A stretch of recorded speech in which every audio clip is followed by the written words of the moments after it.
Venus and Star Blessings. Welcome back, everybody. As promised, I have the wonderful, and I forgot to tell you this before when we were chatting, Arielle. I think of you as our Leo sort of mother of the VSP. That's the queen, right? Because you've got Venus in Leo as well. And I guess that's why I'm wearing the Queen Bee necklace. Right. And I was thinking about that today. She's my talisman. She's my totem to keep me, strong during this Leo period, because I have been suffering with some health issues this year. So I'm hoping that the Leo will kick me back into gear. Yeah, beautiful. For those of you that don't know, Arielle Guttman is an author, an astrologer. She delivers programs, training, teaching, all sorts of things. She's got some beautiful retreats coming up in Greece, which I just wish I could be there for that. That's my homeland, my motherland. So I'm very envious that you're doing that, but very proud of you that you are doing that as well. I think that's wonderful. So Arielle offers a lot of different things. At the end of this video, in the description below, I'll have Arielle Guttman's details to her website and so on and so forth, and you can very easily contact her, ask her questions about her programs, her books, and anything you like. Some of you, or a lot of you actually, are very, very aware of Arielle and all the work that she's done. And the reason I call you our queen of the VSP is because I feel like you're this queen mother to the astrological communities with the work that you've done, with that beautiful Venus book that you've done, and how that's, just gradually, it's just filtering through and shining through in a lot of people's consciousness and awareness, so it's very, very special, very, very special. And certainly I'll speak for myself at least.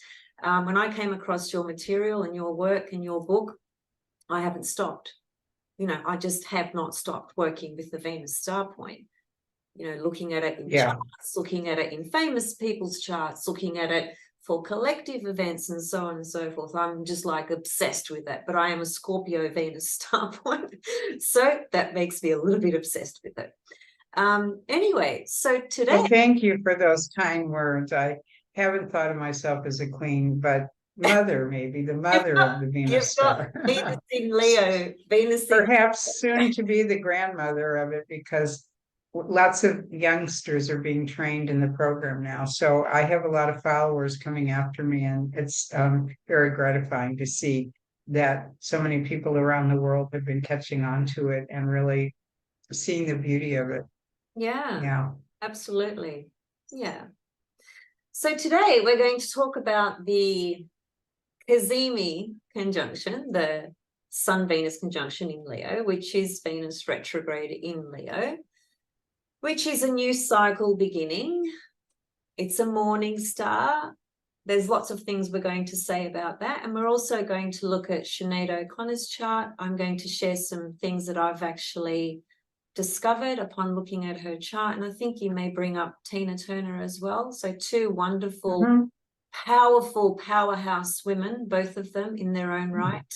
Musically and as individuals as well. They're so inspiring, and they're great losses actually, for us, all of us really. There's been, I personally, with Sinead O'Connor and with Tina Turner as well, I've got a very complex relationship with grief, just on a personal level, without going into the information about that. So when something comes up in my life, even if it's a person that I don't know, and they transcend, that process of grief is so intense for me.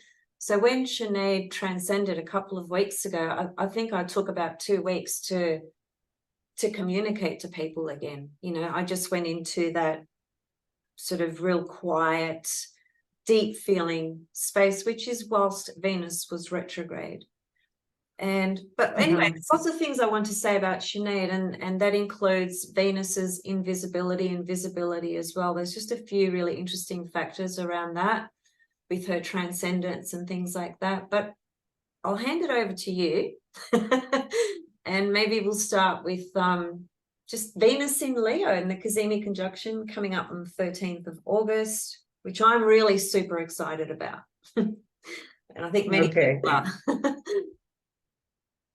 All right, so I'm going to thank you. I can't wait to see Sinead's chart. I haven't looked at it personally, so I'm looking forward to our discussion about that. And you know, you said you felt a connection to her. I have always felt such a strong connection to Tina Turner because she started out, she and Ike and later her, started out in St. Louis, Missouri, which is the city I was born in. And though she is 10 years older than me, you know, so I was pretty much a youngster because she was young when she started performing, like, you know, 19, maybe 18, 19, maybe even 17, 18, 19. So I was still kind of a child. But she also, before she started performing, she worked as a nurse's as a nurse or a nurse's aide in the hospital that I was born in. Oh, wow. So there's, you know, there's this feeling, and I've always had this feeling, especially about hospitals, and especially because hospitals are where people die and where people are born. And so I've always had this really strange feeling around hospitals that there are so many souls hanging, hovering around. Call them ghosts, call them souls, whatever, you know, that their spirits, their essences are near, are always there. I agree. And so I don't know. I just think it was something that touched me very deeply when when I heard the news of her passing, even though we expect this, you know. And as a Scorpio star point, you know this, we all know this. Death is a part of life. We're all going to die. You know, we always try to avoid the inevitable and put it off. And our culture is not very good at accepting it and welcoming it and preparing for it even. You know, the main preparation we do is, you know, who am I going to leave my possessions to or something, you know, and get my papers in order. But do we prepare ourselves psychologically? Do we prepare ourselves emotionally? Do we prepare ourselves for the healing journey and the passage that's ahead? Because other than passing through the birth canal, it's the largest event of our life, passing through the death canal. And I think they're very similar. But anyway, so I was very touched. I was deeply touched. I am touched by a lot of the people when I hear of their passing, like Sinead also, but I didn't have the same kind of personal relationship with her as you do. I do think that these people that are in the public eye, that have become performance artists, that are so talented and that reach so many people through their own pain, who perform, who express their talent through their own pain, touches a chord in all of us. And you and I have actually talked about this before. I think the last time we chatted, it was about the chart of Prince, and you know what a magnetic quality he had, but also what a magnificent ability he had to touch people and really transform them through you know, through his music. And so it does say something to us. But with Sinead and for Tina, I think they're more than performance artists and talented. They were both women who spoke to power, who stood up to power, and they were not in a position at all they had nothing backing them, really. They just had the courage to do it and the conviction of their will to do it. And that is really admirable. That is something to be celebrated. Because there are so many situations in life where we don't stand up or speak up. And it is, you know, we suffer as a result. Absolutely. And we perpetuate the same pain. Absolutely. You know. Yeah. And courage is really the best word to describe it, and one of the best words for Venus in Leo. You know, it does take tremendous courage to walk your truth, to walk your path, to be authentic, to speak from your heart, to speak and not fear being judged, ridiculed, not accepted, you know, disliked, etc. Both those women did that, you know, in their own unique way. Absolutely. Right, right, exactly, exactly. Well, okay, so for those of you that don't know the Venus star, I'm going to share my screen and let you see what I've got. These are a few slides that I have prepared.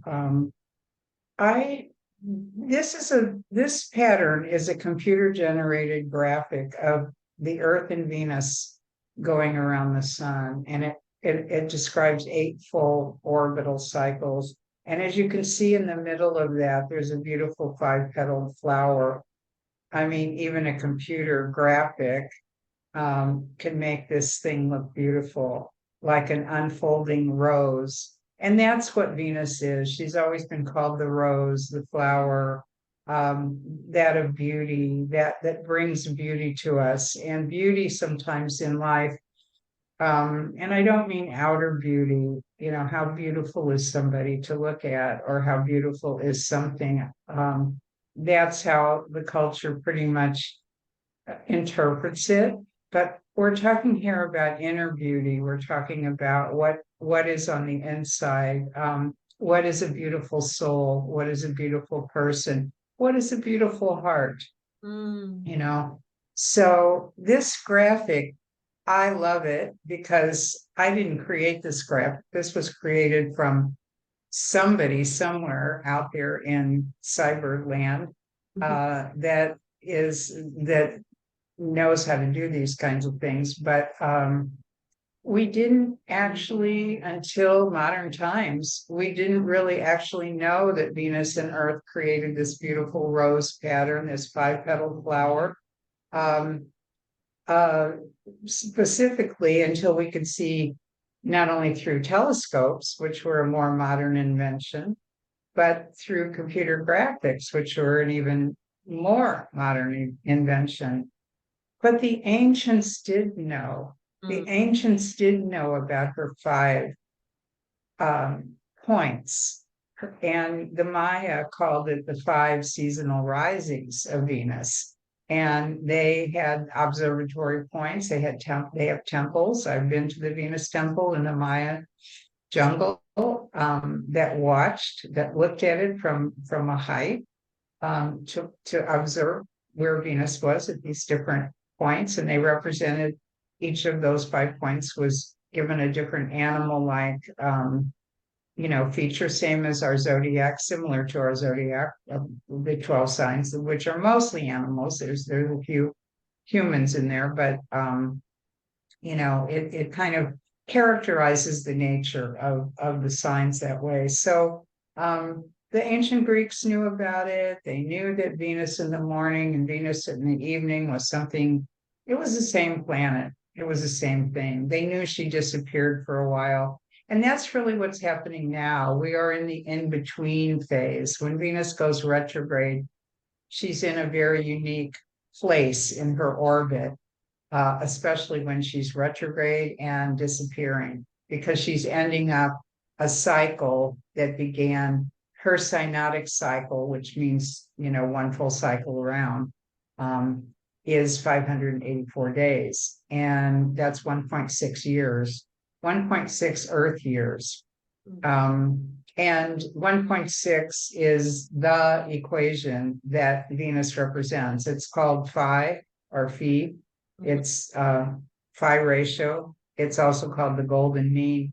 It's also called beauty and harmony by mathematicians, artists, architects, Pythagoras, going all the way back.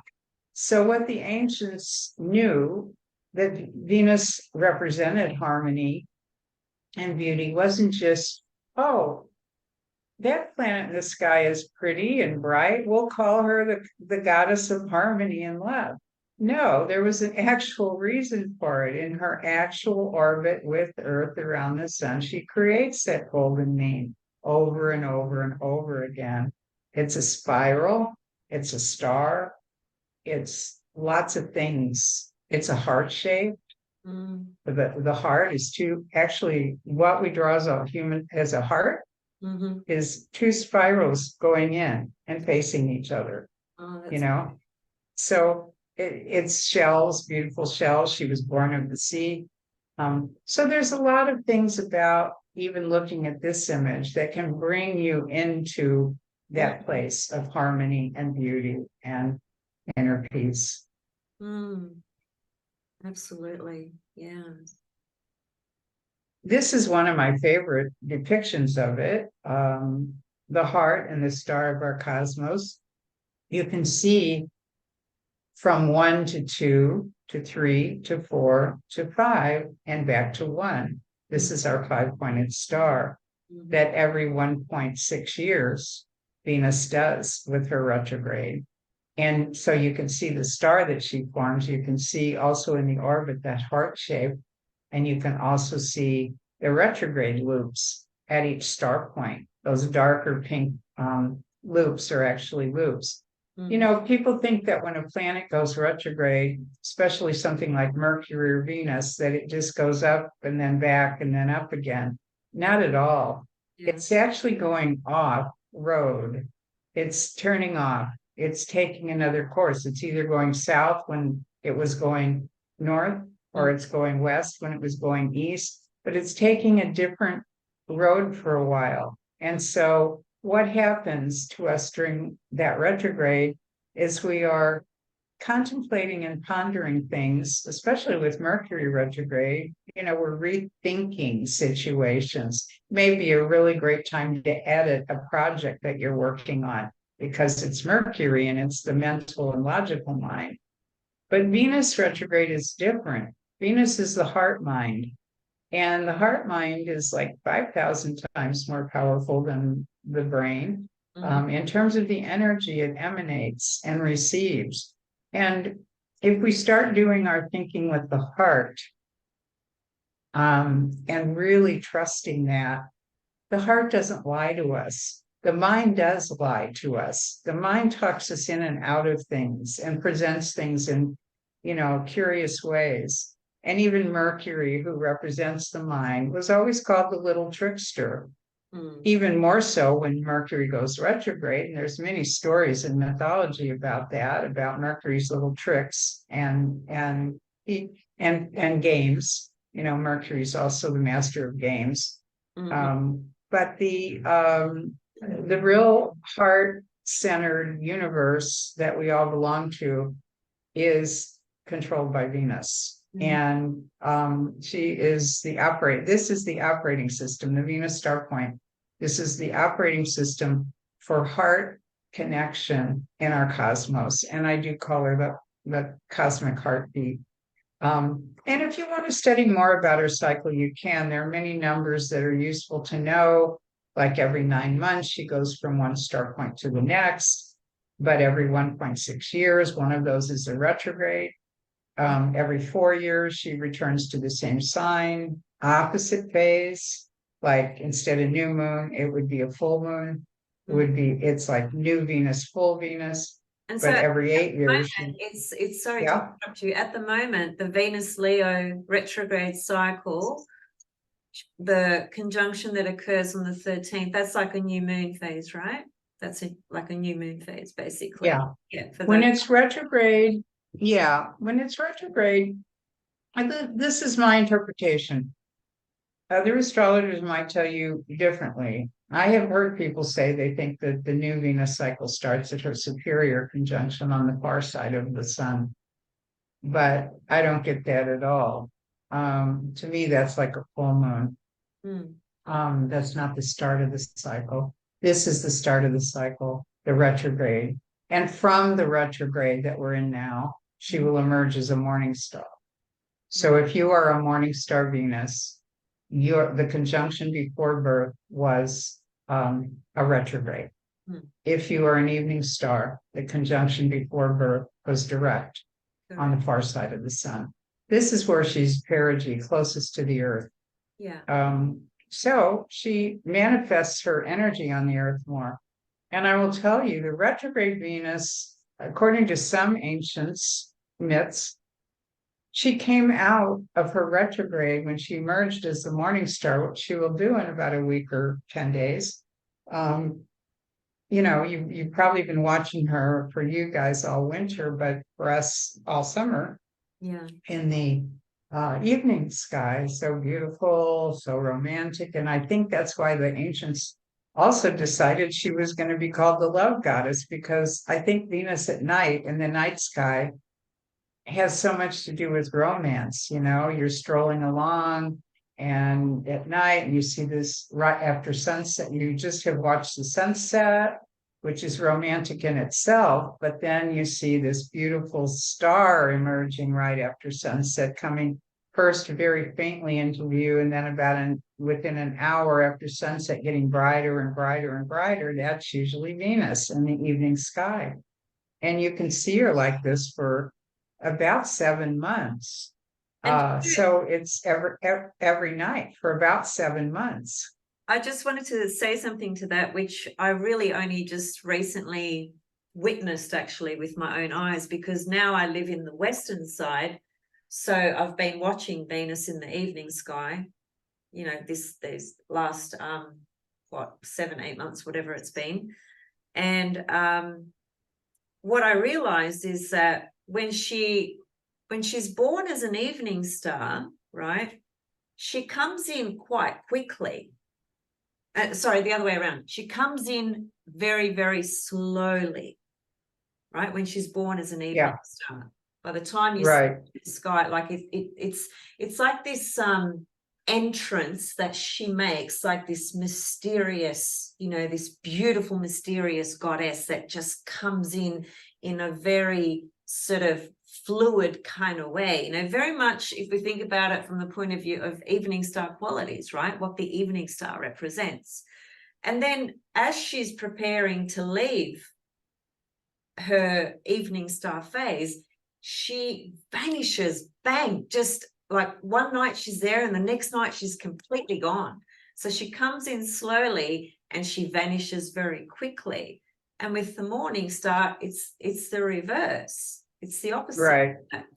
And I've been, right. Absolutely. Yeah. I was just blown away by that, because before I moved into this place, I was living on the east. So I observed her morning cycles the whole time. Yeah. Now I got to witness the other side of it, you see. So it's been, because we get so, we become so interested or distracted by reading books and, being on our computers and things like that. But when you are living either on the east or the west and you have the chance to see her in either of those phases, that's the best lived experience, embodied experience of the Venus star, right? Of that energy. Yeah.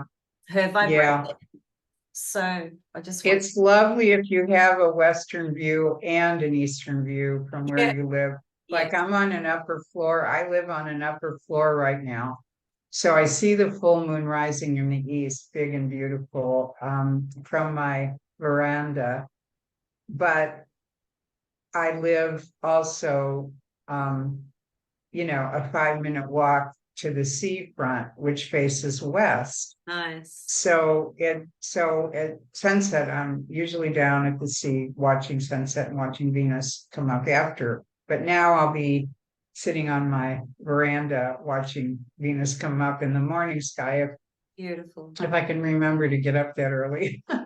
It is because you have to get up early to watch Venus in the morning sky. But the thing you were saying about how fast and slow, that's definitely a part of this whole thing. And I have a page in my book about morning star, evening star Venuses and how they're different. In astrology, we've always had 2 signs that rule Venus, that Venus rules. I don't like the term ruler. I'd rather say the guardian of the sign, but most people know about rulership. It's an archaic term. We don't need rulers anymore. Plus, Venus doesn't like being a ruler anyway. She likes to be a helper, maybe a guide. Mm, mm, Libra and Taurus, you could summarize the fact that Taurus really embodies the more earth-based Venus morning star, embodied, grounded, feet on the ground, in the body, a doer, closest to the earth, you know, all that. Whereas the evening star Venus takes on more of the Libra qualities, up in the air, far away, mm, in the head, in the mind, not so much in the body, in the spirit, that kind of thing. So there are two distinct types of Venuses. So it's worth looking at your own chart too to see, am I a morning star? Am I an evening star? mm. And then how close to the Cazimi was I born? Because this is another tiny little detail, but it's important. Yes. You might say, okay, I'm a morning star, but let's say you were born only 2 weeks after that morning star occurred, maybe even only 1 week after that morning star occurred. The whole 9 months in utero, you were actually an evening star in your development phase, okay?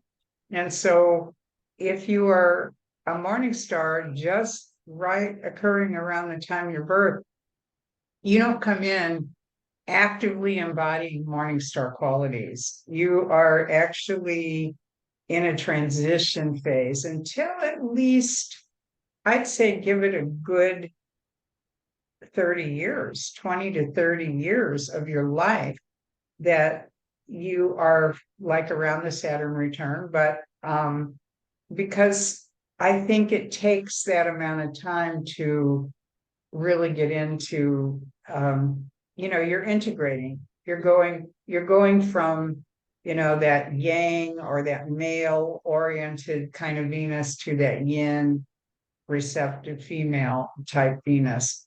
And this doesn't really have to do with physical gender, but it definitely, masculine and feminine are principles used actually as, technical terms, as scientific terms too, in terms of just how they act or react when you're using them in as substances or energies, let's say. So I don't want anybody getting overly upset about my use of feminine or masculine here, but that's what they relate to. But I'm always going to be calling Venus, a goddess and a feminine presence, because that's how she's come down. That's her mythology. That's her archetype. Archetypes are here for a reason. Some of them are male, some of them are female.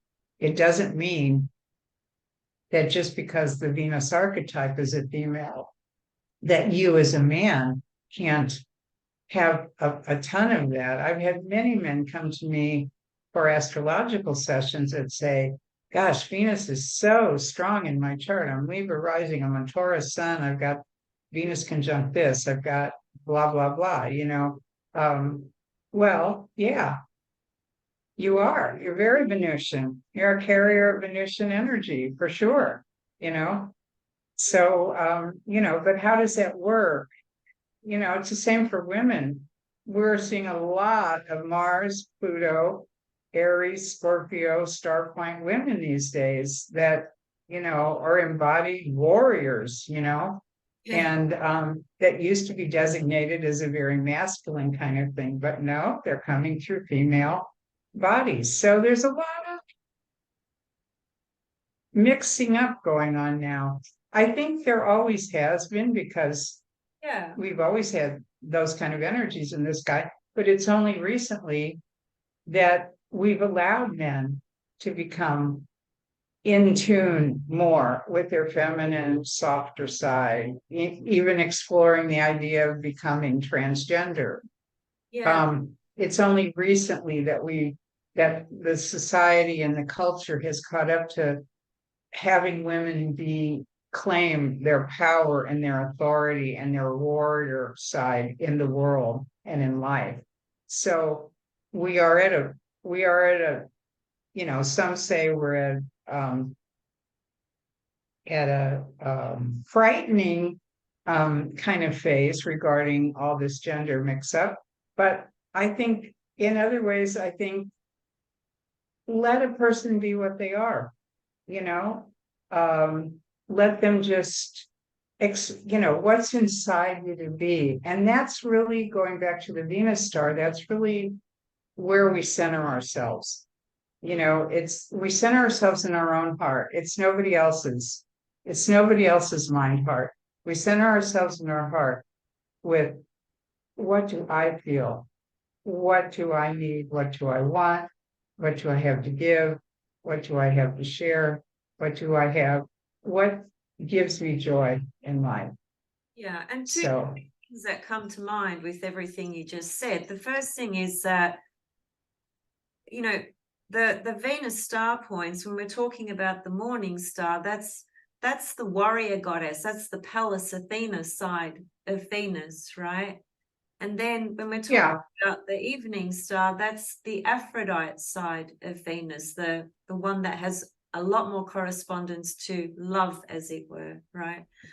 And then the other thing I wanted to say as well is, with regards to being in our heart, the Venus star point is so powerful to helping us really awaken to that heart space, right? Because when you think about the Venus star point, which we don't often talk about, is the alignment between Earth, Sun, and Venus, right? So that's a pattern of energy that you could say is like spirit, the sun, spirit, coming through the heart, Venus, to manifest on the earth, right? So we're bringing our spirit energy through our heart to bring this beauty or love or gifts or talent or whatever it is, that we want to bring through, right? So when I think of the Venus star that way, I love that sort of definition or that metaphor. It's so beautiful to think of it in that way. And I'd have to say that is a beautiful way to describe it. The way I have interpreted it was this: it's because it's the sun, Venus, and the earth all lined up.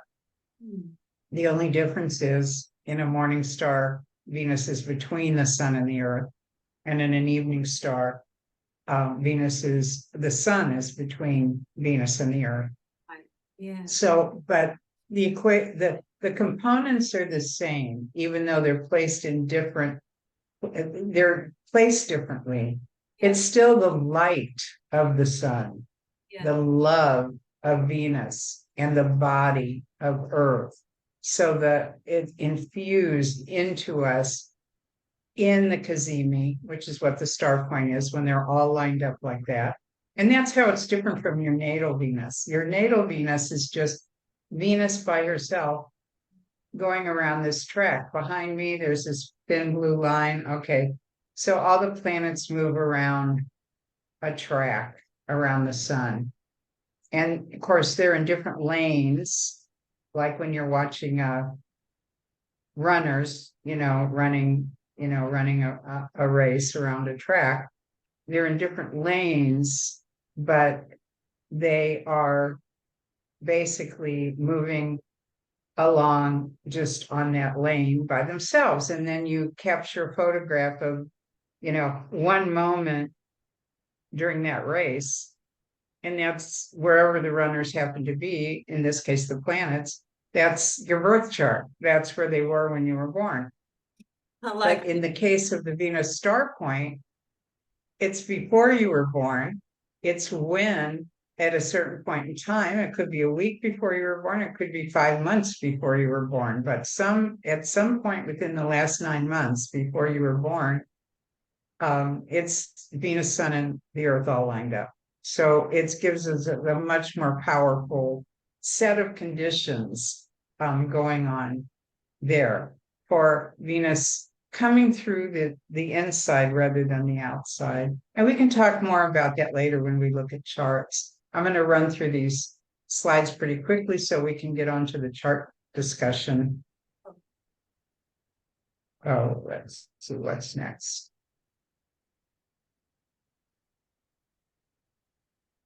So these are the 5 points of the current Venus star.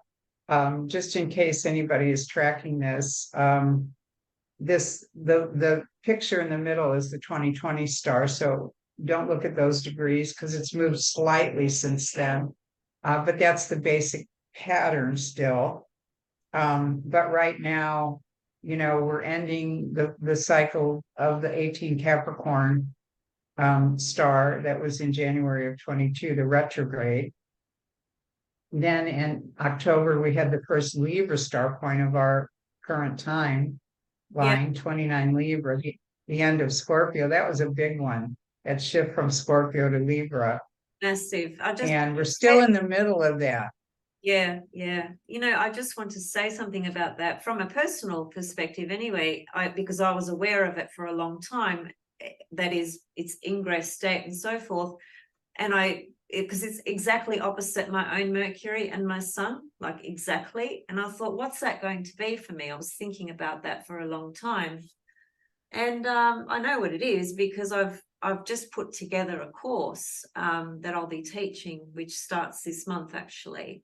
So, and that really happened just literally like that, because I've got a lot of old material because I used to teach about 25 years ago. So I had a lot of material on notes and stuff like that. So I've literally just transferred a lot of material onto my computer and just added a whole bunch of new stuff as well, obviously. But anyway, the point being that I was wondering what that Libran star point was going to be for me. And yeah, that's what it seems to be for me, at least at this point anyway, which is amazing. It's because I'm doing something that I love from my heart, right? And it's Exactly. so yeah, just wanted to share that. Well, this is what got me into kind of excited about another whole level of Venus when I was doing the research was you would expect the Venus star point to let's say describe or define certain periods in your life for relationships because she is a relationship goddess, but she's so much more than that. The start point, and that's why these degrees are important to look at because it moves so slowly that she's hovering around these degrees for a minimum of 4 years and ultimately 8 years, sometimes even 12 years. If she's moving back and forth across a degree, which she can for 12 or 16 years. For instance, this Gemini star point at 14 Gemini, was it like 15 Gemini in 2012? And, so from 2012 to 2024, 12 full years, she's been hovering between 15, 14, and 13 Gemini. So if you have something there or in Sagittarius or in any 14, 15 mutable or in any sign, really, because she's activating a point. She's giving aspects to a point. So you want to look at these degrees in your own chart and see, oh, what is it opening up for me? So in that case, I don't find what you just said surprising at all because it always seems to bring forth something. Her transit over a certain degree, the star point affecting a certain degree relative to your own chart and your own degrees is like, wow. Sometimes it appears out of nowhere like magic. Other times it's sort of like something you've been planning and waiting for, and you think, oh, this is never going to happen. And suddenly that star point gets there and it happens. So yeah, it's a really good thing to watch. Absolutely. So look at, it's not a perfect star. Also, you'll see that if it were a perfect star, each of these 5 points would be an exact 72 degrees or quintile relationship from one another, which is also called the fifth harmonic in astrology, the circle divided by 5.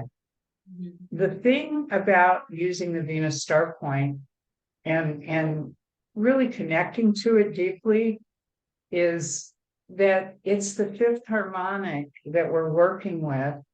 In astrology, we almost always work with the fourth harmonic, the second, the second harmonic is, the polarity. The third harmonic is the trine, the triad, the fourth harmonic, the squares. But the fifth harmonic is not a left brain function like the others. It's very much a right brain function.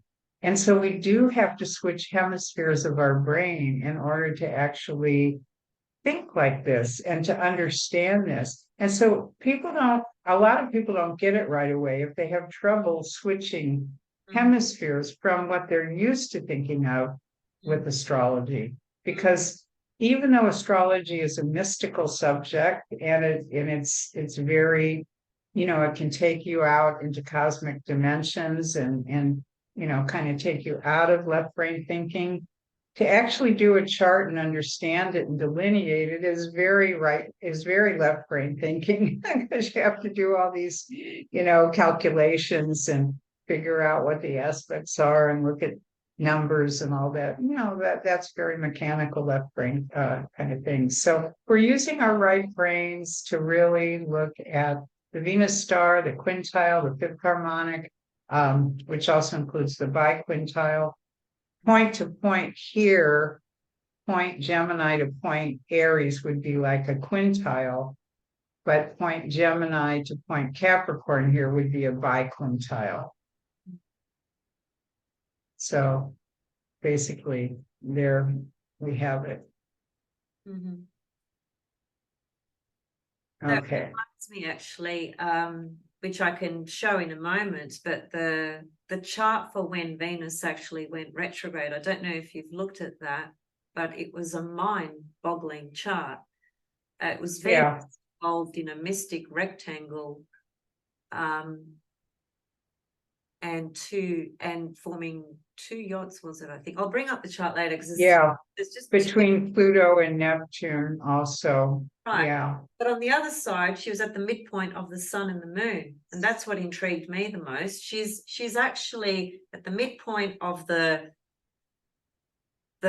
masculine, the primary, let's say, masculine and feminine symbols of the chart, sun and the moon, queen and king, the fastest moving bodies. And then at the other end, she's opposite the two furthest planets away from us, Neptune and Pluto. And just that dynamic, within that mystic rectangles is just it's like a big juice of it's creative juice, to the absolute maximum hilt. A mystic rectangle, that's what it is. It's just creative juice flowing through and through. But anyway, the fact that she was in the midpoint of the sun and the moon, two fastest moving planets, as it were, and on the other end, Neptune, Pluto. I thought, because I've never really, I do look at charts for when planets go retrograde, but on this particular one, I just paid a lot more attention, with Venus going retrograde, which I think was it the 23rd of July from memory? Somewhere around there. Yeah. Mm-hmm. So I thought, and I wanted to ask your opinion actually, because that's got to be important, right? With energy patterns of Venus going retrograde, and how that. And because Venus is more than just, the basic things that we have always thought about Venus, because Venus does operate in this star clock behind the zodiac and is very important to the timeline of history, historical events and things on Earth, which I've demonstrated and found over and over again in my research to be true. So I was looking for what, Pluto and Neptune in mythology actually govern the two most deepest, most invisible, most mysterious realms that there are. Deep under the ocean, Neptune, Poseidon, And we have yet to explore the depths of the ocean. There's so much there that we have no idea about. In Yes. fact, I watched a video recently that said we know more about space and our solar system than we do about our own ocean, Earth's own ocean, and what's underground. That doesn't surprise The me. other realm of Earth that we don't know much about is Pluto, the Plutonian realm beneath the Earth, the riches, the mineral wealth, the whatever, the oil, whatever we're dealing with. Well, Neptune and Pluto both have domains of, mineral wealth, oil, all of this things beneath the earth, gemstones, minerals, etc., gold. Yeah. But then we had those personal planets, and we had this pattern set up, which we have been having. And Pluto and Neptune are also at the very end of these signs that they're just about ready to change over into a new, we're almost about ready to give birth to a new world. And Saturn and Neptune together in Pisces are going to go to the end of Pisces together and then flip over into Aries together at the same time, which is an extraordinary kind of thing that we're going to be having in our lifetime. It really is. It's the Alpha Omega point, and that's the conference, that's the retreat we're doing in Greece next year about that. But also the Venus star point, as you can see here, 3 degrees Aries, it's heading towards 0 Aries, also the Alpha Omega point. So the world as we know it, conditions in the world as we know it are ending and new ones are beginning. And more will be revealed about this, but what really hit the news cycle, what really hit me from the news cycle in these past few weeks since Venus has gone retrograde is, and I don't know if you guys are seeing it in Australia, but I've definitely been seeing it, is that the evidence now of alien life on Earth has been documented and confirmed, and all the secrets and all the hidden archives are being opened up, and all these people in high positions are telling what they've seen and what they've examined, and that this is real, and that discoveries are being made even under the earth, inside the earth, the portals from the North Pole, the South Pole, especially at Antarctica, going into worlds inside.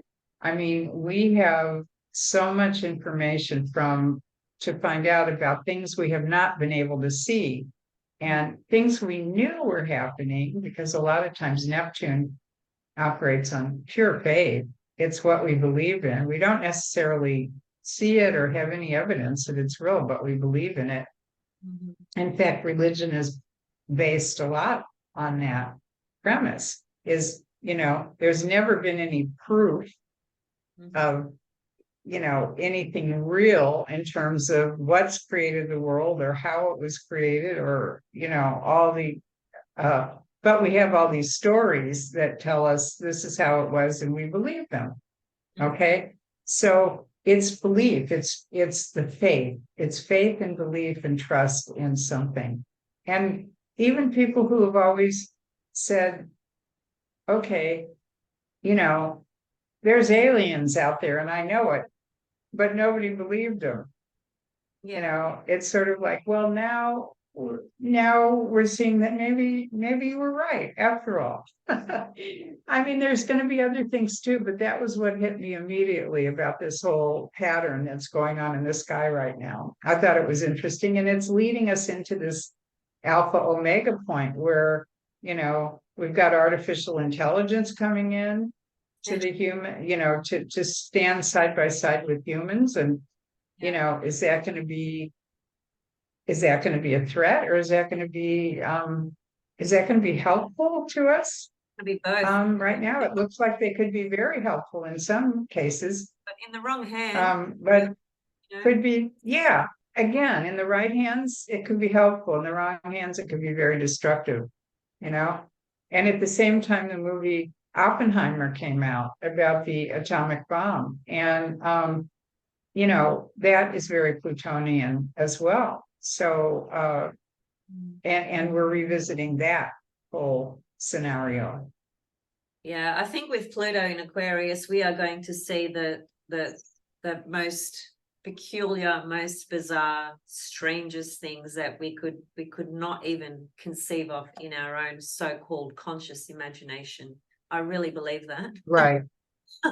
Right. So, but anyway, we're getting a bit off topic. I want to go back to the Venus star point because I just want people to take away from this as well how they might be able to just think about it for themselves at the moment. So where is Leo in their birth chart? Are they a morning or evening star at birth? That's important. This Leo Venus star point was Virgo. It changed over in 1987, I think it was, wasn't it? Into Leo. Yeah. That's the important point. The beginning of the new age was in 1987 Leo, the birth of the Leo star point. It was called the harmonic convergence, and it was celebrated all around the world at sacred spots. And it gave birth to this whole new, what journalists defined and historians have defined as the official beginning of the new age. Right.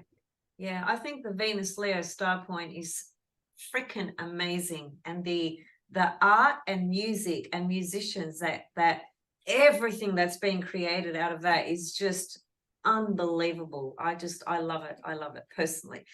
But anyway, I'll bring that up again when we look at Sinead, because there's just some really interesting correspondences there with her chart with the Venus Leo star point, and in fact her first album. We'll get to that. Right. Right. But just from the point of view, all right, yeah, what people can sort of contemplate on or think about at the moment with this Sun-Venus conjunction, what would you say to people? Is it a new 8-year cycle? Is that correct? Would you say that to people? It's a new 8-year cycle for Leo, and it's a new 1.6-year cycle for Venus. Yeah. Yeah. Perfect. So can you just explain that a little bit? Because there'll be some people that won't know why that is the case. I wonder if I have a slide about that. No, I don't have it in this particular one. Okay, let me show you on this chart. The 1.6 year is from January 22nd, 22, when the last retrograde of Venus occurred. In other words, when she was her last retrograde cazimi, closest to the Earth, conjunct the Sun. Yeah. And that was 18 Capricorn, and that was 19 months ago. And that's the one we're leaving behind. January 2022. So that's the Venus, the end of Venus's 1.6-year cycle. In terms of the Leo 8-year cycle, Leo, where are we? Leo, where are you? Here we are. It wasn't, the last Leo's retrograde star point was 2015, August 15th, 2015. So people might want to look back to 2015, to that last Leo retrograde, especially if they have anything around 20 or 21 Leo, because the last one was 21 Leo. This one is 20 Leo. It's only moved 1 degree in 8 years, which is, something. So basically, we're, then Leo is forming a new 8-year pattern. Yeah.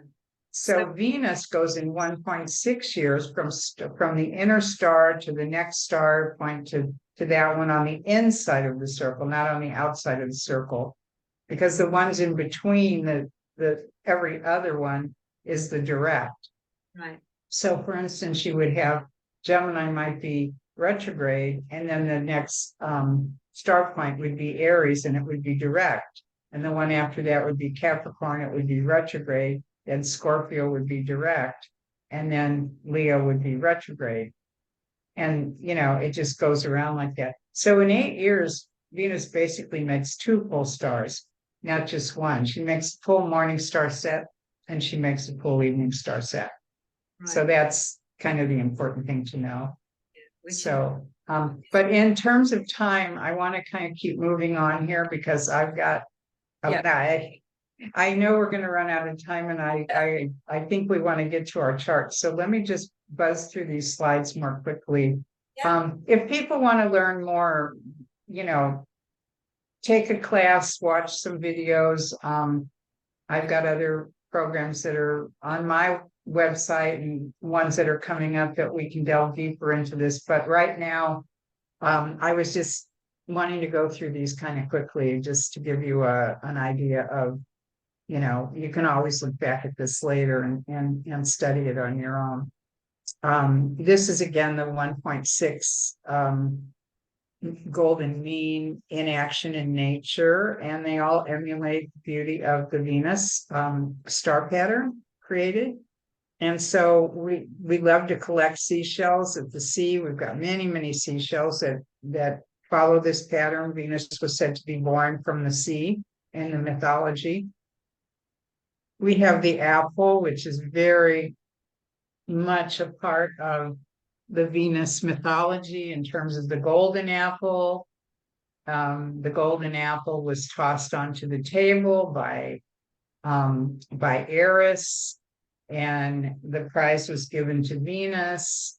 And of course, the apple also is what Eve took a bite out of and was expelled from the Garden of Eden. So there's a lot of things that are connected to the apple and Venus mythology and stories as well. But the apple contains 5 beautiful seeds in the middle, and some other fruits and flowers, lots of fruits and vegetables do, and have that spiral kind of imagery as well. This pentacle, this 5-pointed star pentacle, has the same mathematical equations as this golden mean spiral. So they're the same. If an artist were to draw it, it would be a spiral. If a mathematician were to draw it, it would probably be more like these 72-degree 5 points around a circle.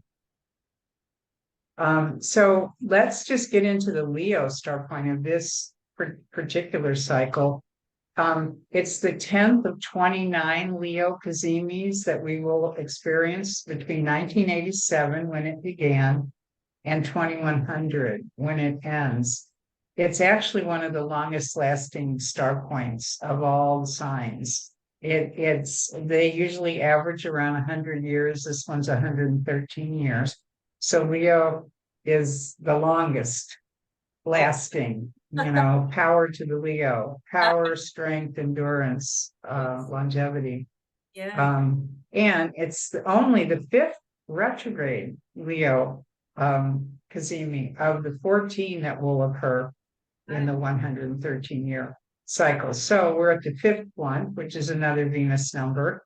So a magical kind of thing. But this is again the 5 stars that points that it's reaching, and this is our the heart of the lion. And I think there's more association with the heart in this one than you would maybe find in others, because the lion, you know, actually the heart of the lion is Regulus. The star point of Leo was born at 29 Leo, which is conjunct the star Regulus. So when it came in the 1980s, and the whole 1980s, it was anticipating its birth. It was like, you know, when the last Virgo one ended in 83, that was it.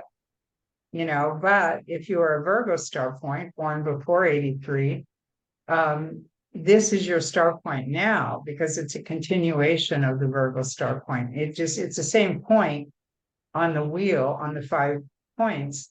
It's just, you know, moving slowly backwards. So consider, we would call this the Virgo Leo star, really, because it started in Virgo, and many people alive have this star point in Virgo.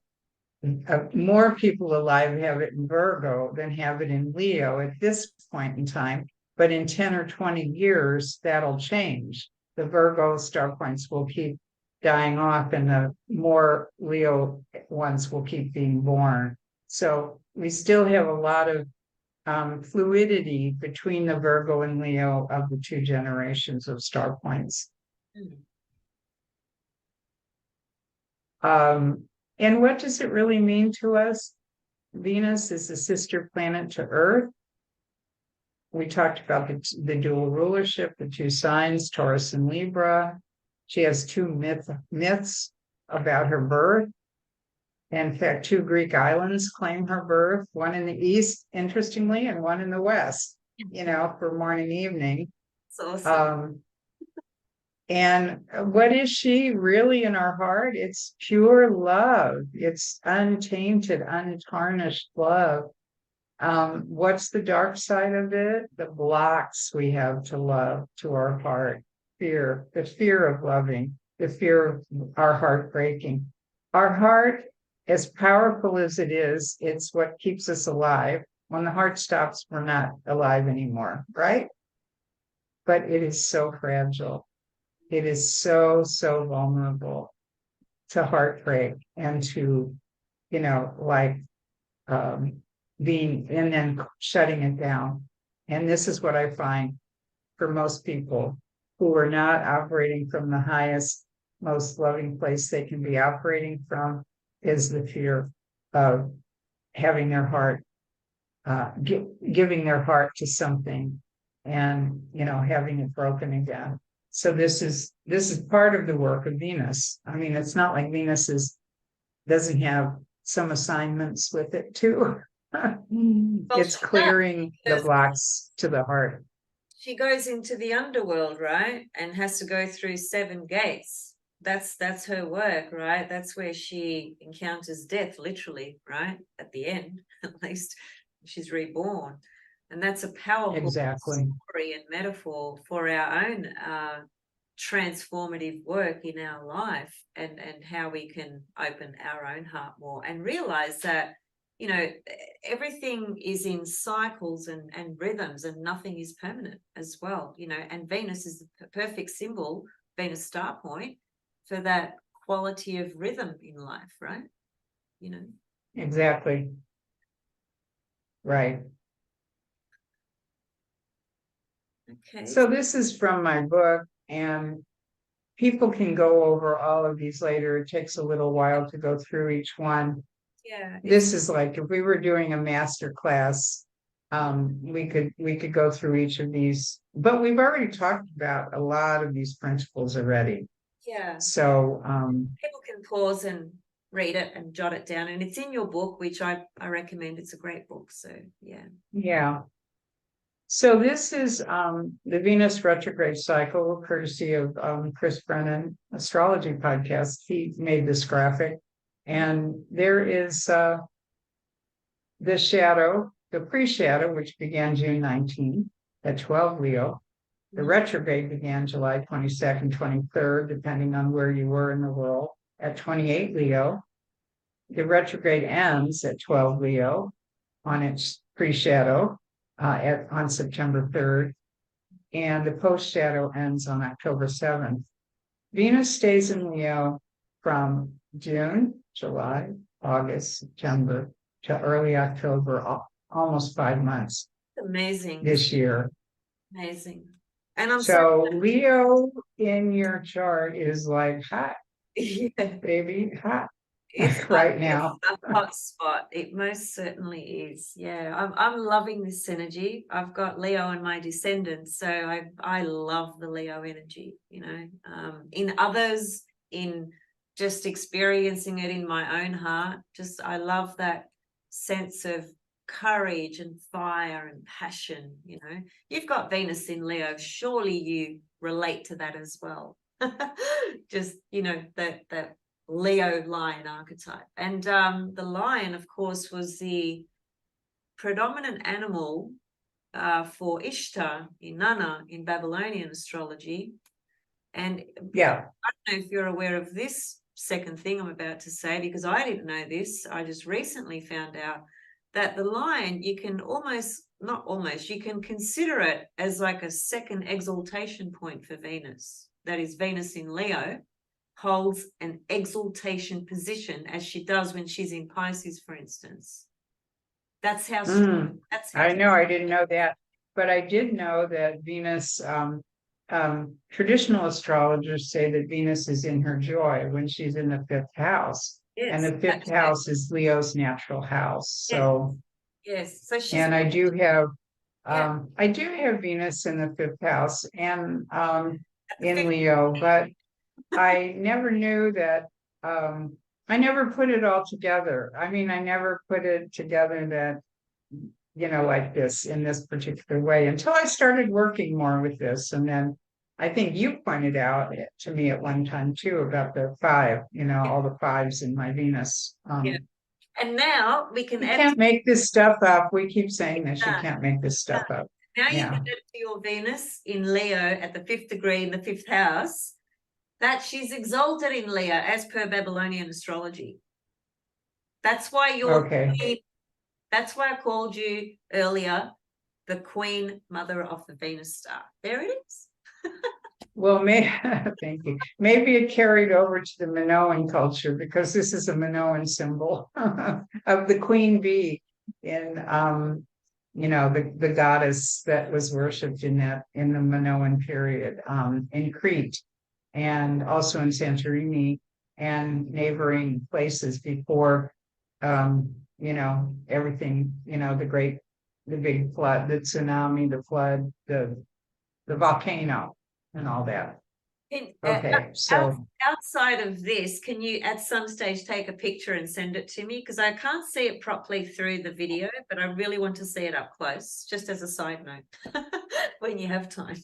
I just would love to see this one, yes, this one. Yes, the one you're wearing. Well, you're gonna get. I'll send you all these slides. No, Yeah. I'm talking about your necklace.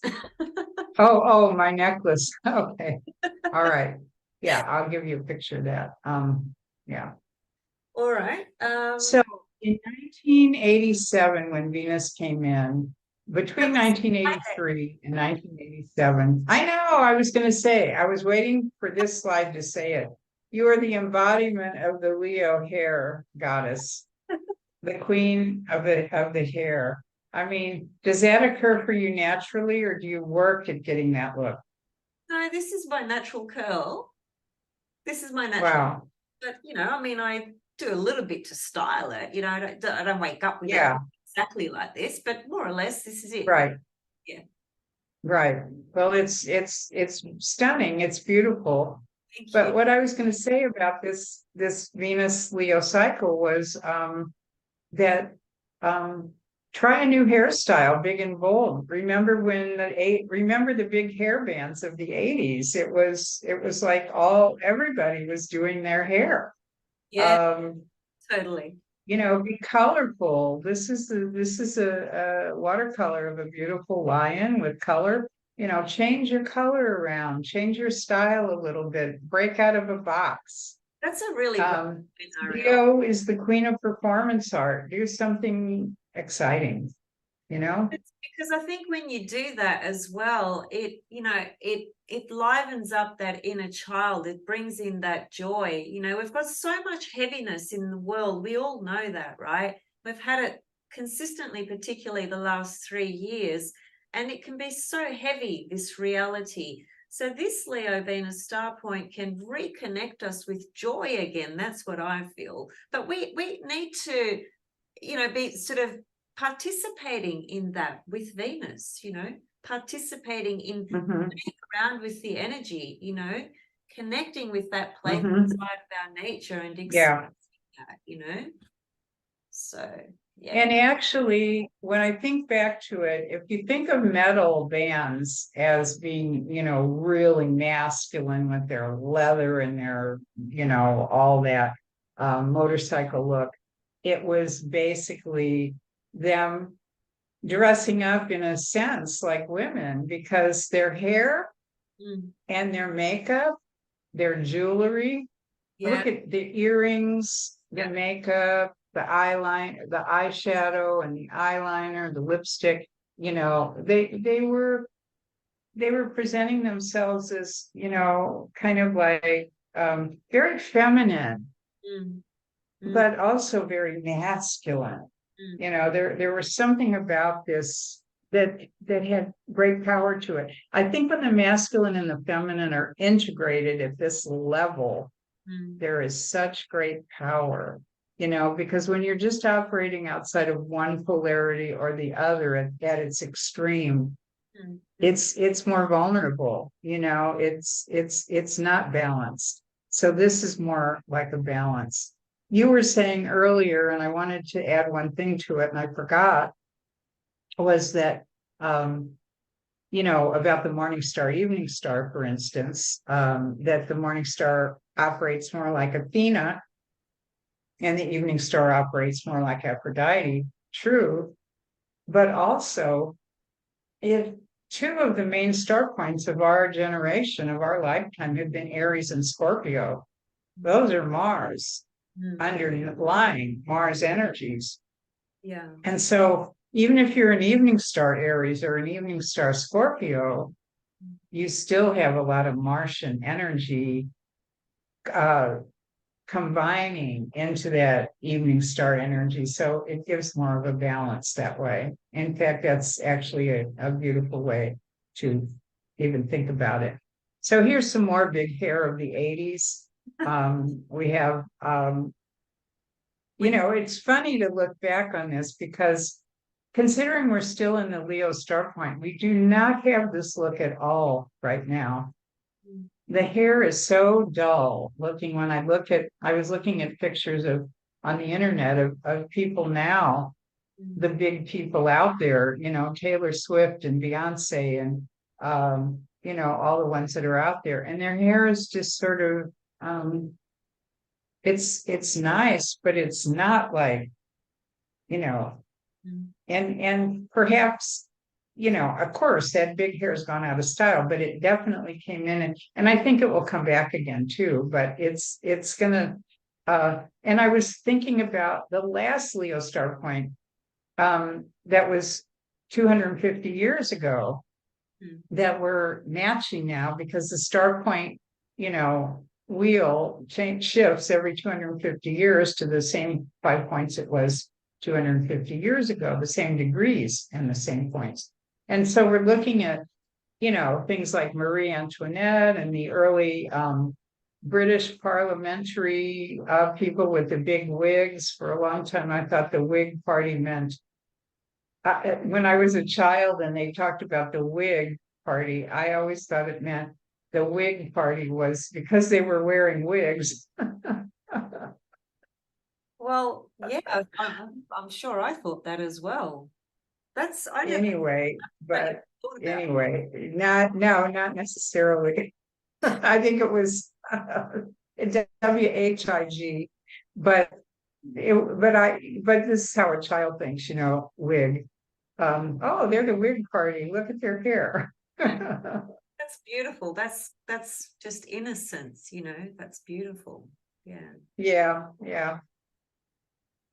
So speaking of big hair, this is Tina Turner. This is her chart. She was a Virgo star point, evening star. And of course, this Leo is a continuation of the Virgo star point. So, but what's interesting is Virgo star points tend to be in service of others, and they tend to live their life through dedication and devotion and service to a cause, service to a person, service to a whatever, and something that you deeply believe in. And they can have self-esteem issues, Virgos, they have to develop confidence, self-confidence. So they are easily in service to somebody else who they feel will accept them and, love them, because Virgos can also be very self-critical and very, but she knew she had talent. She wanted to sing. She met Ike. So through the whole Virgo start point until it changed to Leo, she was working through and as a part of the Ike and Tina Turner review. And she was in service to that, to him. She had no power, no authority, no say in what happened. She just was put on stage. You're going to sing. This is how you're going to dress. This is how you're going to look. This is how you're going to sound. You know, this was all controlled outside of her by someone else. Of course, and I do a thorough investigation of her chart in another webinar that I've done about when the star point changed to Leo and when she left Ike and went out on her own.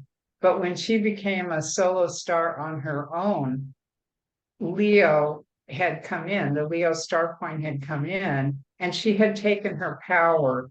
So Virgo star points that were alive before 1987 might see a similar shift in their own life at that time, in the late 80s, going into the 90s and the early 2000s.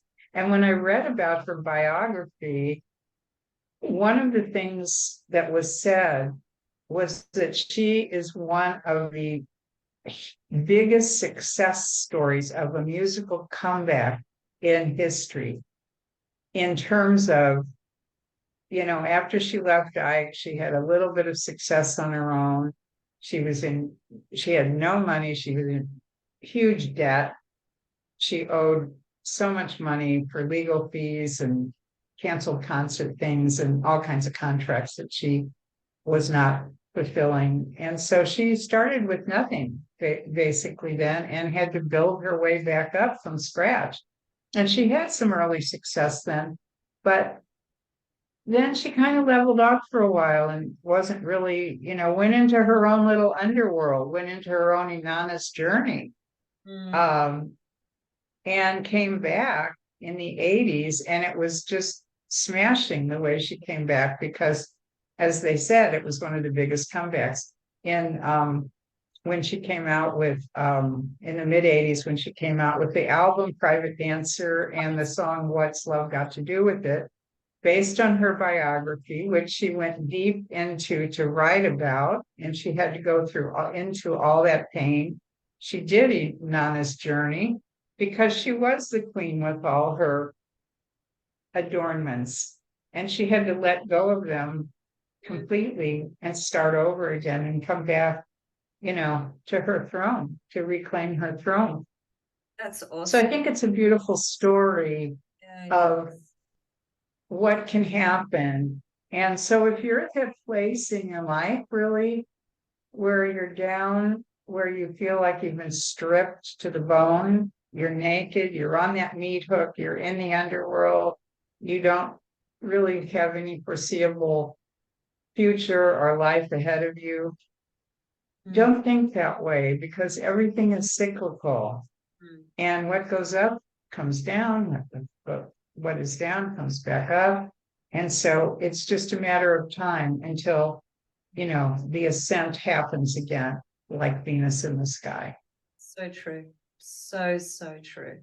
Yeah, which is really inspiring to think about that. And I'm sure a lot of people, you know, would have a story to tell in that, across that kind of theme. You know, a lot of people have suffered and, you know, fallen really to the bottom of the barrel, so to speak, and then they've just come, you know, rising back up again, you know. So it can happen to anyone, right, at any given moment, really, you know. So that's Definitely. That's really interesting, with Tina Turner and just the transition of that Virgo into the Leo, and how that really defined those chapters in her life, you know, big chapters. Yeah, that's amazing. That's a big thing. If your star point changes signs, like Scorpio star points have just changed to Libra, you're a Scorpio star point. You're going to feel that. You're going to feel some really big and different kinds of things happening in your life from here on out. There's one more Scorpio star point to happen in 2026. So it's the final finishing up of whatever past. Yeah. But from here on out, it's going to be Libra for you. So things are going to change, and you're going to start witnessing those changes. Yeah. Looking forward to that, Ariel. I've had enough of the Scorpio. I love the Scorpio Venus star point. I shouldn't say that. I love it. It's just, I don't even have. Well, we're going to talk about that with Sinead because Yeah. she has one.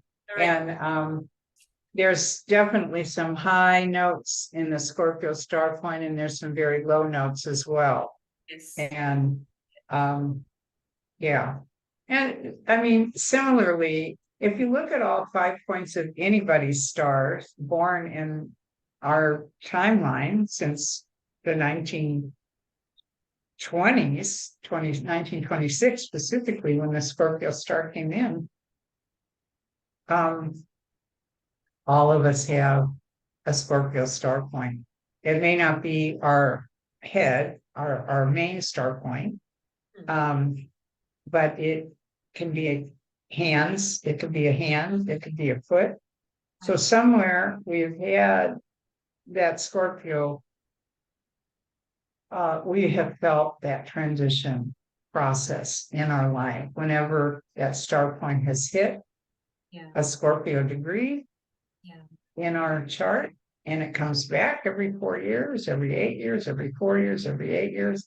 It comes back and it reawakens a theme of, okay, what am I still tuning into, letting go of, and emptying out so that I have new information, new, and mainly Scorpio has to do with feelings. It has to do with emotions, and it is a water sign, and it holds on to feelings and past, attachments, let's say. So a lot of it has to do with that, and letting go and grieving what is gone, allowing it to be gone, but never forgotten. It may be gone in the physical, but it's not forgotten. It's still very much alive within you. That is so true. Let's see what else I have. I just wanted to introduce a few of the Leo star points of our time. Leos have style. The Leo star points carry a lot of glamour and style. And this is a quote from Rihanna, which couldn't be more appropriate to what we're talking about. I've always believed that when you follow your heart or your gut, when you really follow the things that feel great to you, you can never lose, because settling is the worst feeling in the world.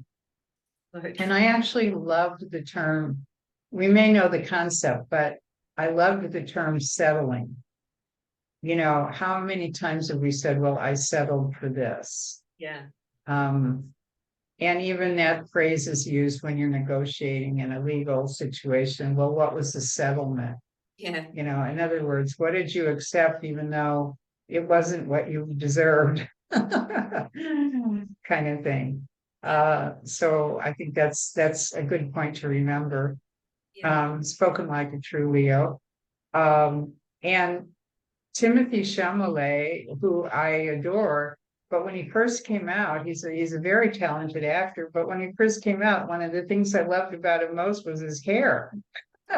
I thought, oh, he's, and it didn't even occur to me that he has the Leo hair, but he does. There's one of the things I'm talking about in the current batch of star point of current celebrities. They don't really have the Leo hair that was happening in the 80s. Rihanna, more than anybody, probably does of this group, but this is how you find your Venus star point. Go to the PDF. You can download it from my website and put it on your phone, carry it with you wherever you go, and it will tell you how to find not only your star point, but everybody in your life that you want to look up, and the 5 star points that you were born in around you, so that you can track them and also see where the 5 star points are at any given time. And this is a little graphic you can use to mark your star points on, you can make a little graphic like this or print this out and basically do graph your own star points on this. These are the things I've learned since my first discovery of it. It is a beautiful design. It's uplifting. I think if you meditate on a star, there's something that can't make you go down. It kind of lifts you up. It kind of brings you up. Just the whole energy of it. It is the cosmic heartbeat of our world. It's also the divine feminine principle of our solar system. And it is really simple to find, to track, to follow. And putting it in your astrological charts is really going to light up that sign, light up that house, light up the theme in your life that's all about that. And just how to just simply, very simply and easily track it. It's a movement through your life, through time. It moves really steadily clockwise going through the chart. So it's not hard to follow at all. Just see where it's going. And being in sync with Venus brings harmony and relationship to one's life. So I think that about says it. These are the two books if you want to get a hold of them. One's the print book, one's the ebook, which is much more abridged and easier. No graphs and charts. This one's got all the astronomical and chart information in it. And really, lots of things at my website, courses, free archives, study opportunities, teacher training opportunities to become a certified Venus Star Point teacher and practitioner, all sorts of things available. So have at it, and blessings. And I will turn this over to Anastasia. Thank you. Thanks for sharing all of that, Arielle. That was wonderful and very fun as well, which I expected it to be because it's Venus in Leo. Yeah. Okay. So I will try to get through this as quickly as possible. The fact is that I've got way more information than we've probably got time for at the moment. And we're frozen. Why have we frozen? What's happening? Oh dear.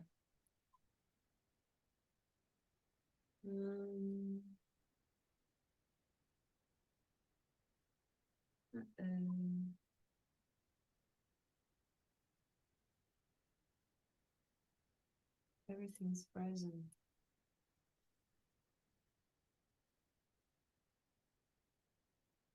Oh, hello, you're there. There we are. Everything just froze for me. I couldn't make anything move. I couldn't hear you. I couldn't. Yeah. Anyway, I'm back. So I was just saying that I'll try and get through this as quickly as possible, because we both have to get moving, and there's a lot here. I'm not going to be able to go into it all, but anyway, we'll just look at a few things. So this is Sinead O'Connor's chart as per the time given on her information. So in other words, I haven't rectified it.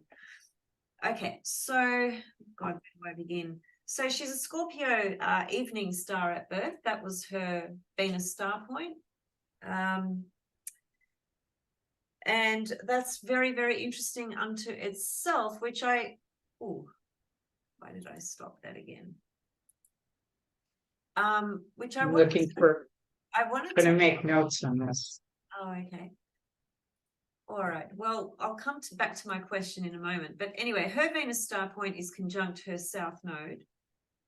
And we can say it's got a wide conjunction to these planets here as well. The 12th house is obviously a very significant house for her.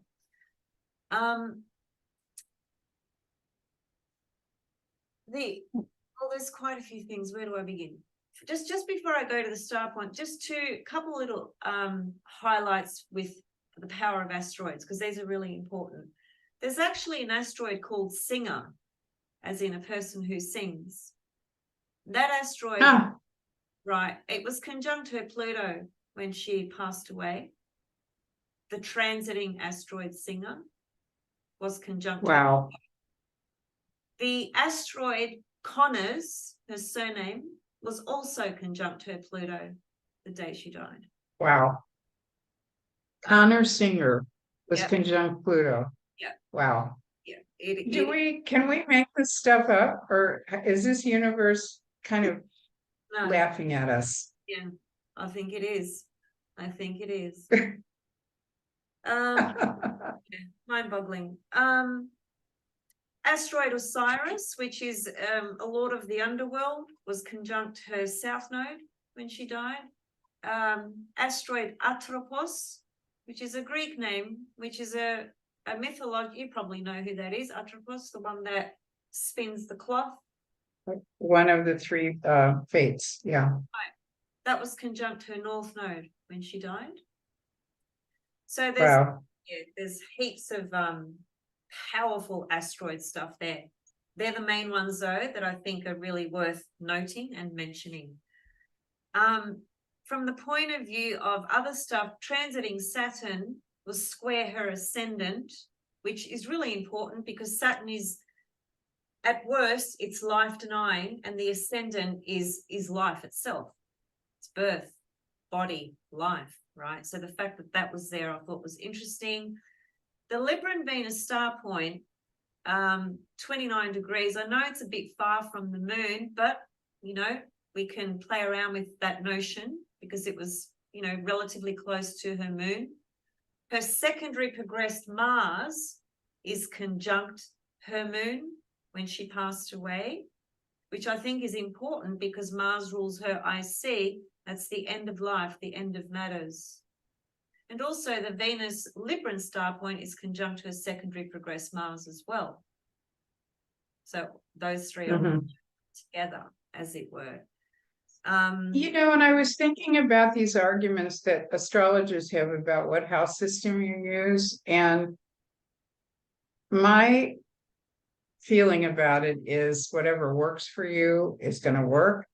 But I think all the house systems have validity because they're going to tell you something in a different way. And when you mentioned Saturn right around 5 degrees Pisces when she died, exactly square her ascendant, if you're looking at equal houses, you would see that Saturn at 5 Pisces would be right at the IC, which is also the end of life. And so, you know, even there's a case to be made for that, or a case to be made for even the whole sign houses, which people would use, and then it would be 0 Sag and 0 Pisces at the IC, but on Saturn right there and the end at the end of life. But your case is also noted well with the Mars and the IC as well. Yeah. And we've got the we had the last Aries star point right at her IC. She's between the two Aries star points, 5 and 3.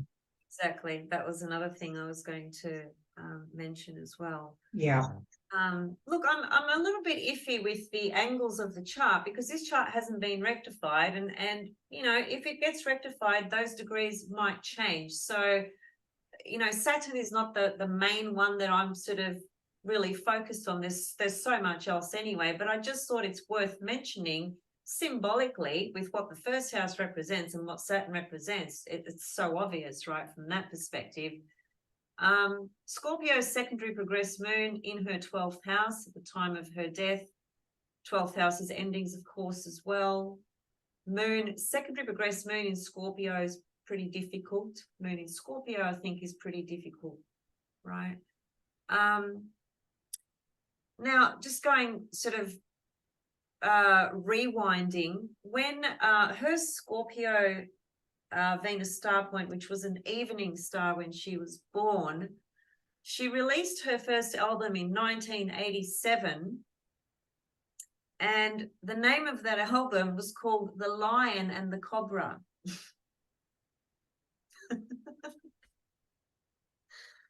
How interesting. That just blew my mind when I saw that, because that's her Scorpio Venus star point and the Leo Venus star point coming into the wheel, right? And that's the name of her album, The Lion and the Cobra. I thought that was just mind-boggling. When she transcended, Venus was at around about 28 degrees of Leo, which happens to be the same spot of where the Leo star point was when her first album was released. It's the same sign, same degree. So just another connection there. Venus, when she transcended. Now I had a look, and it's interesting because the information that's given online, I was trying to find time of birth, right? And couldn't find that. In fact, they're sort of debating at the moment the exact day she died, because whilst it was announced on the 26th, I think it was the 26th of July, 27th of July, that they found her on the 26th, but it hasn't been confirmed exactly what day she died. She might have dated a day before that. That hasn't been clarified yet. But in any case, what I noticed was that Venus in Dublin, Ireland, or in London, UK, was invisible, had already become invisible in the sky at that time. And that in Babylonian astrology is a really big deal, and often corresponds to famous people dying as well when Venus is invisible. It's a pretty difficult period when Venus goes invisible. Not a nice time. By the way, she was born with Venus. And it was an evening star, but it was invisible. Right. And she was born. An evening star, but already retrograde, coming back to the sun. Yeah. Right. Yeah. Which is a pretty important passage, right? That's when she left at that time. It's just mind-blowing. Yeah. And when she was born, her Venus was invisible as well. And as per Babylonian astrology, when Venus is invisible at birth, it can be pretty difficult in the soul's journey and life relative to love, and she was married 4 times. She had 4 children. 1 committed suicide, I think it was last year. She had a lot of deep turmoil and pain and suffering that she went through. Look at that 12th house. And her Scorpio Venus star point is conjunct her South Node very closely, because her Scorpio star point is 16 degrees. So I wanted to ask you, Arielle, what you thought about the Venus star point being conjunct the South Node. What are your thoughts on that? Pardon me. That you're reincarnated to play over certain things in your life with specific people, that there are relationships that are unresolved. If this chart is right, but even if it's not, something else will indicate in her other chart that she had unfinished business, and that she reincarnated to come in to resolve those things, that she probably died in another life, either imprisoned or being executed for speaking out against something she believed in, or against the ruling lawyer. She has Mercury and Scorpio on the 12th, which is a voice for the people, conjunct Neptune, a voice for the people, for the suffering, for the victims of abuse and of power, abuses of power, which of course she did, and she was maligned for it in this life too. So she replayed some of that. But Venus star point conjunct the South Node specifically is very much about unfinished business and coming back to marry. Okay, 4 marriages, but those were all most likely, if you delve into their charts and the relationships, I would say that they were most likely karmic relationships that had to be finished one way or another, that she had to complete in this life before she could move on. And so she was moving through these relationships, all with the and it was all about I think the theme here is all about having the courage, like we spoke about earlier, to stand up to power and authority, to be heard, to be seen, to be respected for her point of view. Which I think she worked very hard on. But that's just the Scorpio. That's just the start point with the South Node. When we take in Scorpio, we're entering another realm.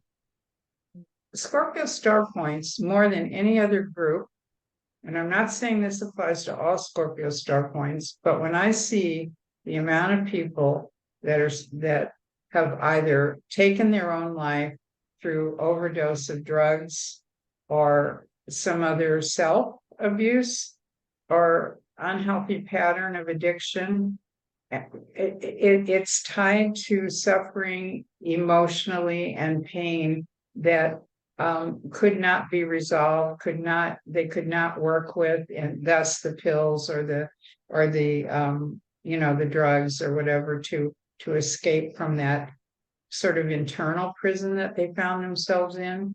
Because Scorpio goes really to the depths. They explore their shadow, they explore the dark side. Now, many people explore their shadows in the dark side, but Scorpios, as you know, dive very deeply. And sometimes they dive a little bit too deeply. They dive so deep that they don't know, what to do with it once they're there. Thus, I've always said to Scorpio star points, you either are a shaman or you need a shaman, meaning you can go to those realms, you can navigate through those realms, but you're going to come across terrain that you're actually going to scare the living wits out of you, and you're not going to know how to handle it. So therefore, it's best to have a shaman or a leader to take you on journeys through the dimensions of your soul, which is what you're really trying to connect with anyway in life, to identify for you what is keeping you locked in a kind of self imposed prison of your past, of your guilt, of your shame, of your sorrow, of your grief, of your whatever it is that happened back there, that you've, taking responsibility for things that maybe were not yours, like somebody in her family committing suicide. How must this feel to a mother? Oh, it must be my fault. It must be, I'm to blame for this, heaviness of the heart. We're talking before about the Venus star point in terms of how does it bring you to the greatest love possible, or how does it keep you from it? Fear and pain block it, keep the heart closed, keep you from it. So I think her journey in life was through a lot of dark passages. And of course, Pluto's very prominently configured in her chart, as you pointed out here too. But 12th house Scorpio South Node, that's a bundle of issues that she is working with. Bless her for what she did speak to. As I said, she had the courage and the strength to speak to power. She suffered greatly as a result of it. Again, she must have gone through a tremendous amount of pain in the aftermath of that, being forced by different people to make apologies. And yet this is what's happening to a lot of celebrities today. They say things that are very meaningful. They say things that are in their heart mind to say, but then they're forced to retract them or apologize, to keep their fan base or to keep the whatever. And I think she was manipulated this way, and that she never really was able to find her true power, though she kept striving to find it in different ways.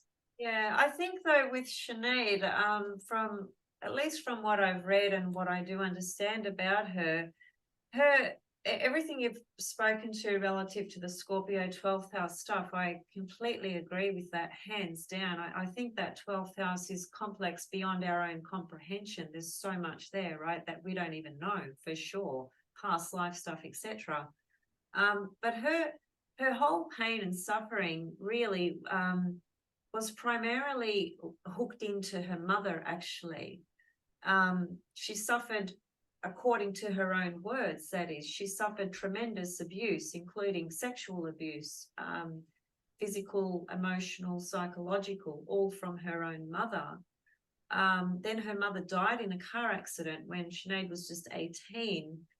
She never reconciled that grief, that pain, that trauma, that everything. And she loved her mother so much. She hated her, but she absolutely adored her as well. It was a very deeply complex mother-daughter relationship. So whilst Sinead was a speaker, what's the word? An advocate, particularly against the Catholic Church and the abuse that had gone on there. That's really how it all started. That's what she started speaking to and about. Yeah. It was, she wasn't scared of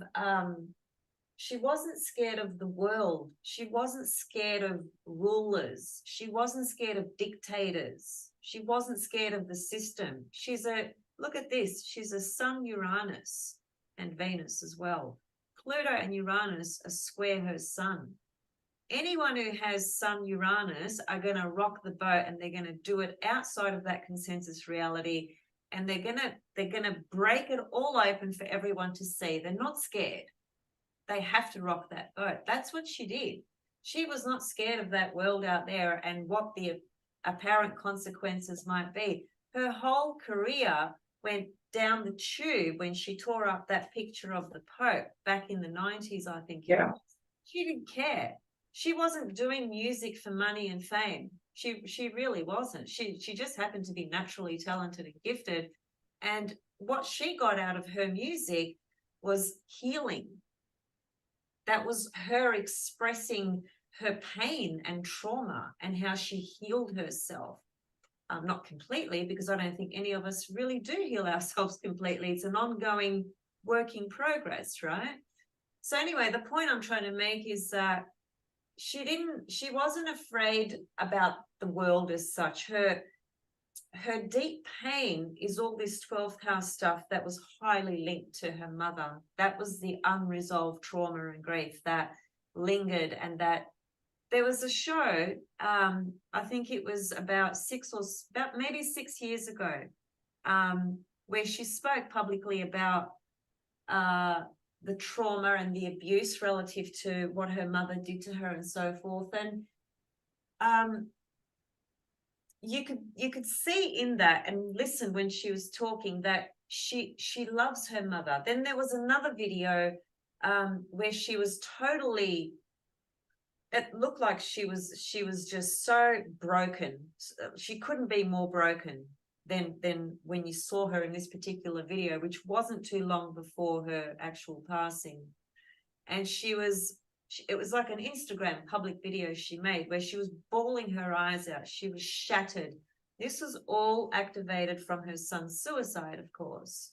And she was just expressing and communicating publicly that she could not deal with that deep pain anymore. It was just so dark, so heavy. She couldn't do it. It was killing her. And her own family support were not there for her. That was the other thing that was breaking her. So all her heartache and pain and past life stuff and so forth, it's all linked to the family dynamics, essentially. Yeah. The people she needed to reincarnate with, to come back into again, to see and to deal with all these relationships and the power with her mother, the power issues with her mother. Yeah. Because Saturn and Chiron are very tightly conjoined, and Saturn can be a father figure, it can be a mother figure, it can be an authority figure, even the church, Saturn in Pisces. It is. So the woundedness, the Chiron conjunct the Saturn, is the woundedness that one feels in the face of authority and all of that. And of course, those aspects are, as you mentioned, they're in a kind of a wide square to the sun, but definitely in a much closer square to Venus. Oh yeah. I was going to ask you if you know her biography real well. I was just looking at some star points here that in 1988 to 1992, we had Gemini star points hitting 22 degrees. And at that point, her Venus would have been activated from across the way from Gemini. It would have also squared her Saturn Chiron. It would have also squared her Pluto Uranus midpoint. So that would have been, activated her Neptune as well. That would have been, those years would have been really critically important in her life. And I've seen the Venus, same in Tina Turner's life, when the Venus star point in Gemini came to her Venus in Sagittarius by opposition and square to her Neptune in Virgo by square, because she had the Venus Neptune square. When Venus came to that in those years, that's when she really broke out and became a public icon, you know, like top of the world, and never left that position for the rest of her life. Right. Well, that's interesting, because I think relative to that time frame that you've mentioned, for Sinead at least, I think that coincides for when she ripped up that picture of the Pope, right? So wouldn't it make sense? yeah. Here she was on one of the biggest stages in the world, which was Saturday Night Live, which is broadcast to how many countries around the world, and you know, has a huge audience following. And so there's Venus. She had the big opportunity to be front and center. You said she didn't really seek out fame. That wasn't what she wanted, but there she was. She had the opportunity to be on stage. But then it was also squaring her Saturn, her Chiron, her Uranus, her Pluto at the same time. Yeah. And that's probably the Chiron especially. That's the backlash of the rejection, because Chiron is about rejection. At the heart, Yeah. Chiron is about being rejected, because that's what his parents did to him, right? So Yes, right.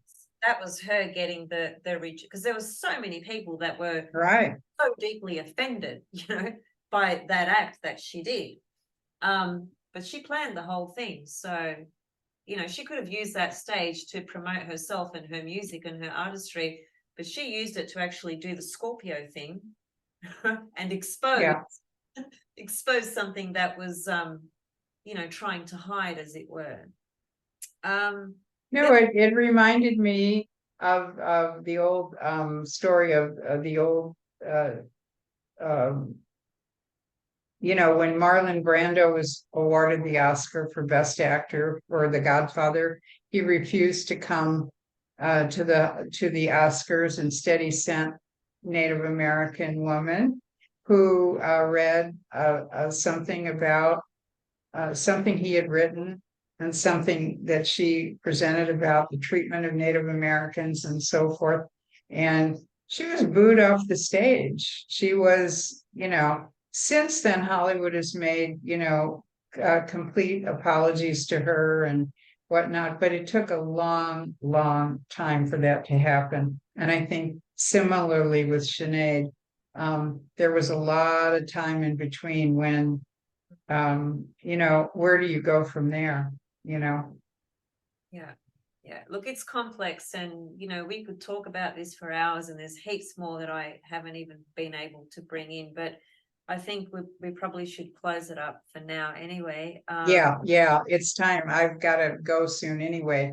Coming on 12:30 here. So basically, any parting thoughts about this that you want to address, or about our whole talk today, or about Sinead, or well, just that chart or anything. Yeah, anything about the Venus Leo Cazimi. Anything that maybe we haven't touched on? Not nothing that I can sort of put into just a couple of words. So what I will say is that it was awesome meeting up with you. It was really lovely to sit and chat again and just share, you know, our own sort of ideas and feelings about all this stuff. So it was great to have that opportunity again, and for my viewers as well, to get to see you and listen to you talk. So I mean, for me, I feel I always feel inspired when I talk about Venus anyway, but I really feel something very visceral about this Leo Venus star point. And there is one thing that I'd like to say, but it only applies to people who live southern latitude, Melbourne particularly, and that is that Venus will not be invisible at all in August. You know, I heard that. One of the other astrologers I follow from Melbourne said that Venus was going to be, you know, seen rising and seen setting and seen rising one after another. So basically, I found this out because, you know, as I mentioned to you before we came on to do our talk, that I've been studying some Babylonian astrology, right? And so this is the program that so I'll just bring up Sinead's chart. So with this program, this is a program by Rumen Kolev, who's like, he's just from the ancient world, you know, just come back into this world, right? That's really what he is. This is his program. He's written the whole thing, created it, etc. This is Sinead's chart actually, and this is as per the Babylonian zodiac, but you can shift it over to the tropical. If you just click that button over there, then it takes you to the it's a bit hard to read initially. It's really complex to explain and so on and so forth. But the reason I bring it up is because I just want to show you that, let me just grab a highlighter to make it easier. What is this? 8 December 66. 737. So there's Venus there. Something's amiss here. Let me think. What's happened? Is that her time? 7:37? Is that the time that I was working with before? Let me see. Yeah, 7:37. Ireland. Dublin, Ireland. Look, something's amiss there, and I can't figure out what it is. But it doesn't really matter. This is what this program. This is what a chart looks like when you use this program. For instance, there are all the constellations in the background. That yellow circle is the ecliptic, so that's, you know, the sun's pathway, for instance. The way we are seeing this at the moment is as though we're using her Babylonian birthday, as it were, the Babylonian zodiac, which does shift things, as you know. It's the same as the sidereal, for instance. But what this program does, which is remarkable, is, as you can see on the left up here, there's this window, and you can go to dynamic, which means you can just step forward 1 day, 1 month, 1 week, 1 year, etc. And what he's done in his program is that when Venus, or any planet for that matter, is invisible, it fades out to a grey color. That's how you know. You just click it over a day at a time. And with Venus, it's very easy because it doesn't take long for her to go invisible and you know, become visible again, for instance. So you don't have to sit there for hours, is what I'm getting at. And so I was playing around with it, and I noticed that Venus wasn't going invisible in Melbourne. And I was thinking, what the hell's going on here? So I emailed Rumen, the gentleman of this program, whom I've recently done a webinar with as well. That is, I took one of his webinars on ancient Venus. So I've learned a lot of this from him. And I said to him, what's going on with Venus? It looks like she's not going invisible, you know, that can't be right. And he's like, yes, it is. She never goes invisible in the month of August in Melbourne. How bizarre is it? Mhm. So It's only in this season at that latitude. Yeah. right. But this phenomena does happen at other times, at other places as well. It's not a regular occurrence, but it does happen. And In so the northern hemisphere, it happens in Aries sometimes. The Aries star point going in and out of it will be sometimes that you can see it rise and then set. I mean, set and then rise immediately. right, right. Because the setting visibility takes a lot longer after it comes up. It's an evening star, as you know. The eastern rising happens quite quickly after the Cazimi. The western reappearance takes much longer Right, exactly. due to the speed of Venus and the sun and how they're traveling together and the direction. Right, exactly. Yeah. So yeah, so Oh, anyway, this is a beautiful, I mean, that's a beautiful chart display. I would yeah, love at some point to get into that and I'll look at share. it more carefully, but is this what you're going to be teaching, the model you're going to be teaching from in your class? Well, at some point I will teach this stuff, but I've got 47 subjects that I'm teaching. Wow, 47? Is that all? This is the pentagram as per this program. We won't go into it now, but if you want, we can go in, you and I can go into this another time together. But just to let you know, this Yeah, I have to go pretty quickly here. we'll leave it. But anyway, it's incredible material that I can, yeah. So Melbourne, Okay. Venus is not invisible in Melbourne, and because Oh, so you are graced with Venus completely. It's totally disappeared. And what you were saying earlier was, I went out to sunset one night and there was no Venus. I mean, one night there was Venus, and then the next time I went out to watch it, there was no Venus.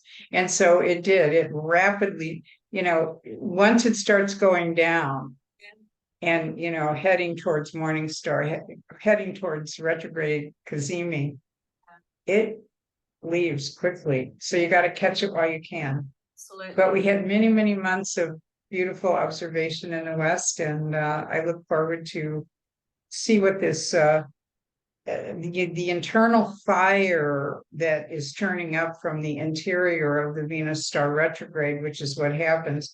And these are particularly fiery periods in the world too, not just because it's Leo or we're seeing these fires breaking out everywhere. Right now we're dealing with Maui, but we're also, we've had fires in Greece, we've had fires all over the planet.